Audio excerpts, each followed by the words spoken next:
and welcome to another video by Eggy Fits. In this video I will be showing you step by step of how to do parquet block with a one strip border.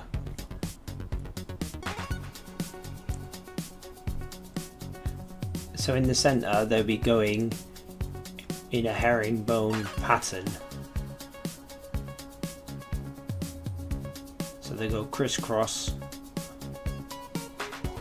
and they all interlock.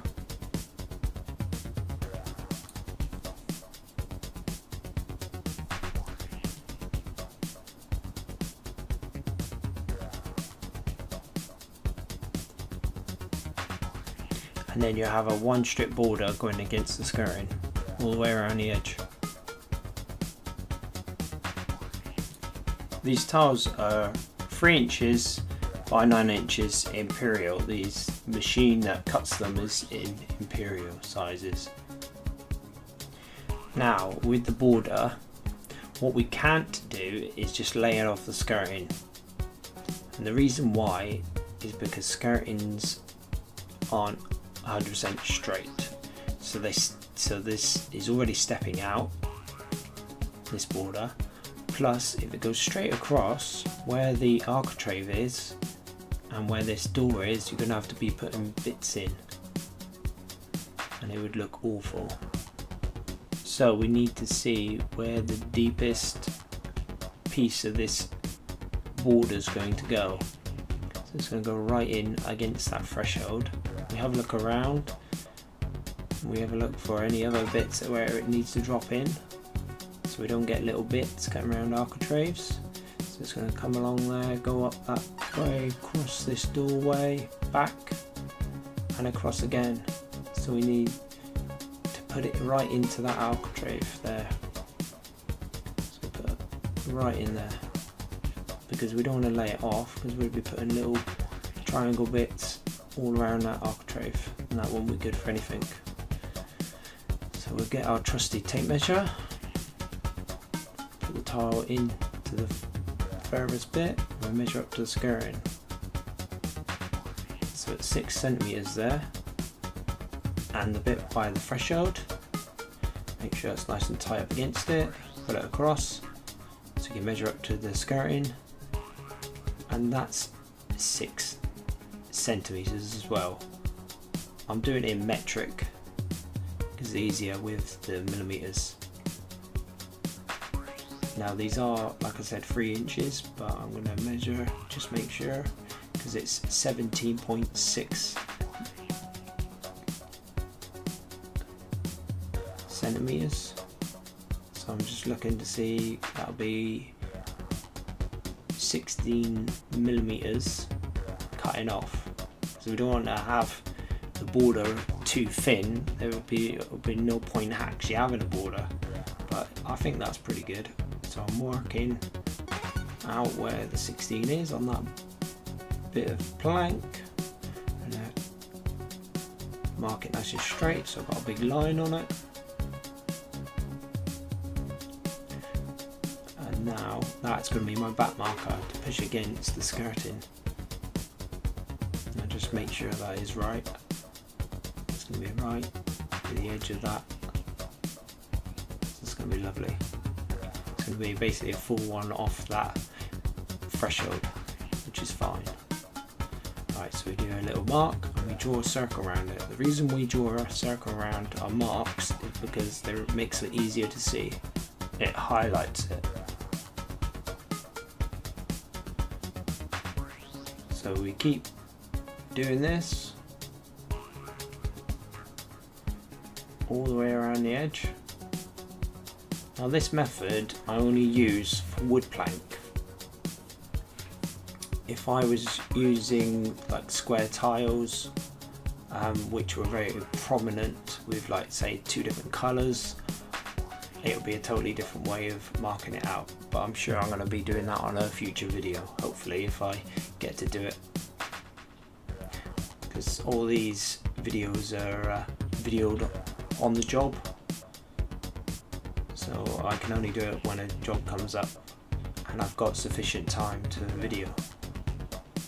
I'm going to put a mark here and I'm going to put a mark the other side of the doorway because this is the same wall. I put 3 just so I can make sure they're straight with each other. Right, now I want to come off the door frame.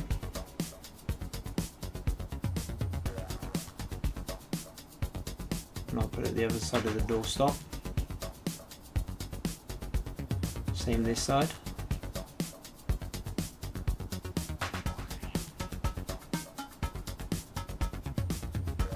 All the time marking it and putting the circles around it so it's easier to see when you're joining them up. Now there's going to be a door bar here, so I bring it out slightly because there's going to be a single door bar sat on that. So it's still going to be the same measurements when the door bar's on it.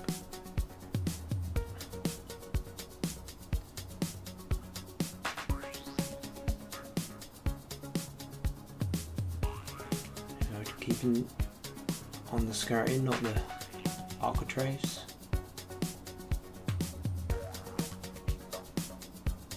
On the door frame again.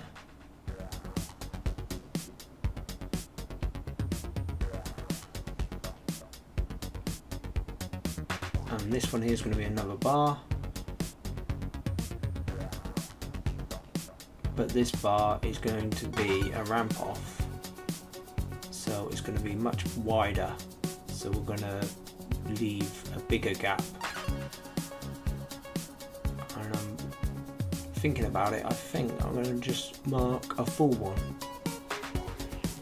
which is about the size that I was going to mark anyway,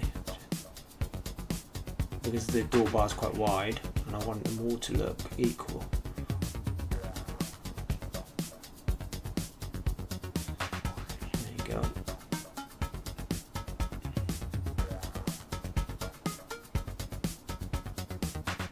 Making sure I'm marking in as much as I can.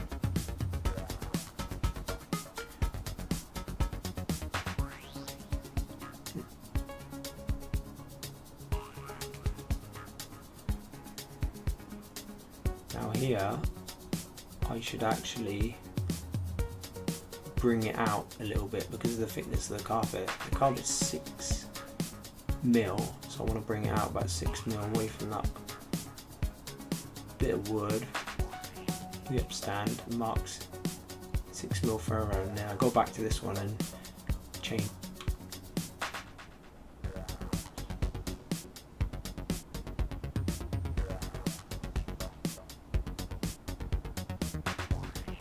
Now I don't want to go in and out of that little bit there, I just want to go straight across.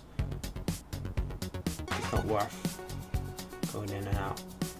Now for my 2 meter straight edge, so we can join these lines up.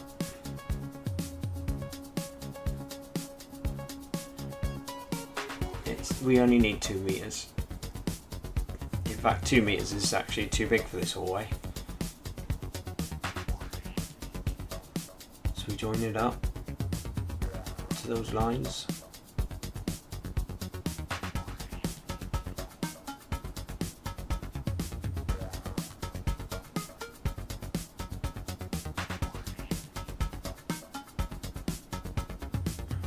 As you can see, it's too long, so that's why I have to keep bending it. Right, now the middle's out there, but that one's on, so the 2 points are on. The skirtings are a bit wobbly.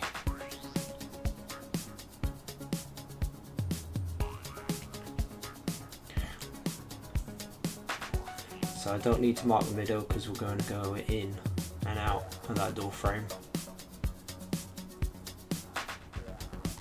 Now I want a right angle off of here, so that's why I've marked beyond the pencils, so I can come off of it to see if it's a nice right angle. That one's a bit further that way, but I want to make sure we get a nice right angle for when we're cutting the border. It looked nice and straight. These actual door door frames aren't too bad.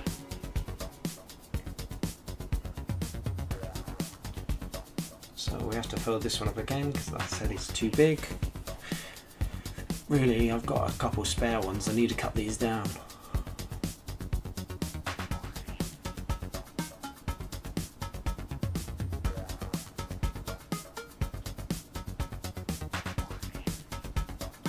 So we're just joining up all the pencil marks that we've put on previously.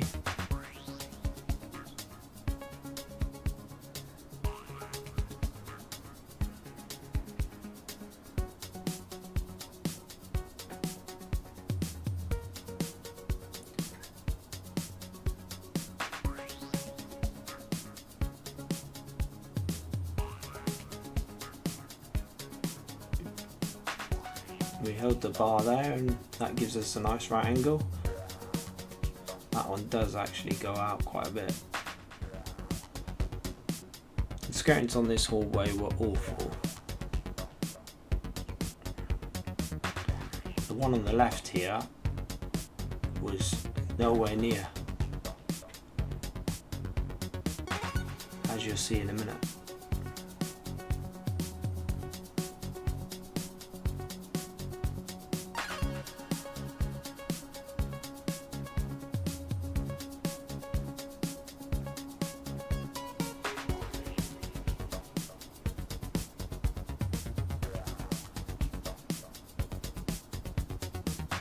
See, I can just notice that this one is totally off. And I'll come off the bar just to see. And you can see the pencil line farthest away is all over the place. Just checking that side to see if that's off. And it's not. But that one is well off. I'll mark the other one just to see if it's a right angle for that one.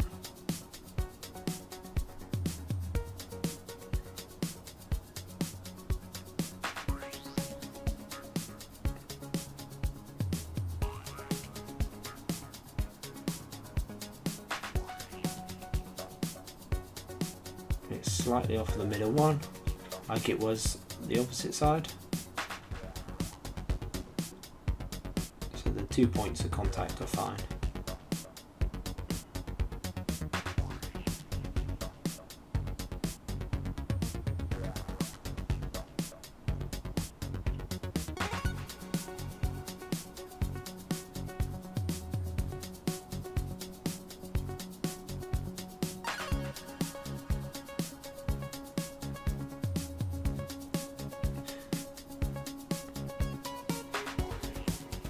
See how it is off that one.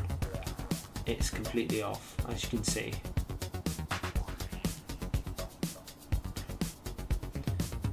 So we'll get two and we'll make our own little straight edge. I couldn't be bothered to move the big one right around.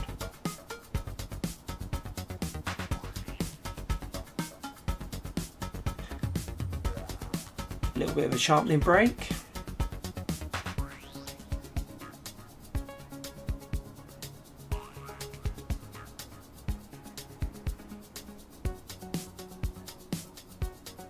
And we just have to go with the skirting being wonky.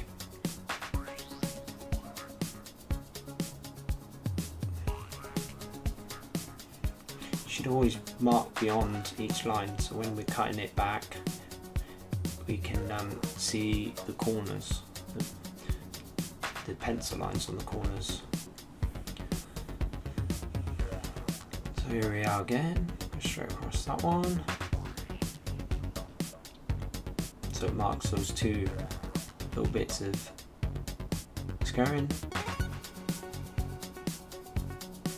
Didn't need to draw all the way because we are going into that one as well.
Get the straight edge out of the way.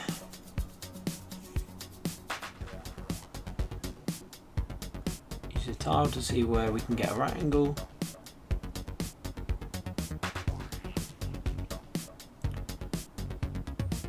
It does look very messy, so if you cross out the actual pencil line, that doesn't mean anything, because you could easily measure or glue up to the wrong lines.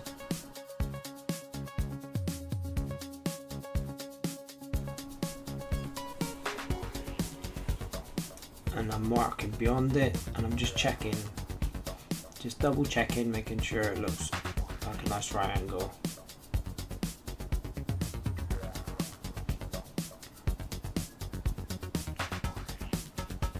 Just coming off that line, just checking it.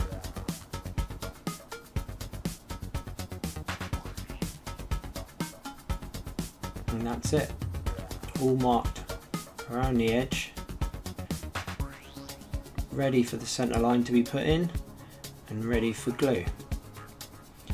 And you'll see that on the next video.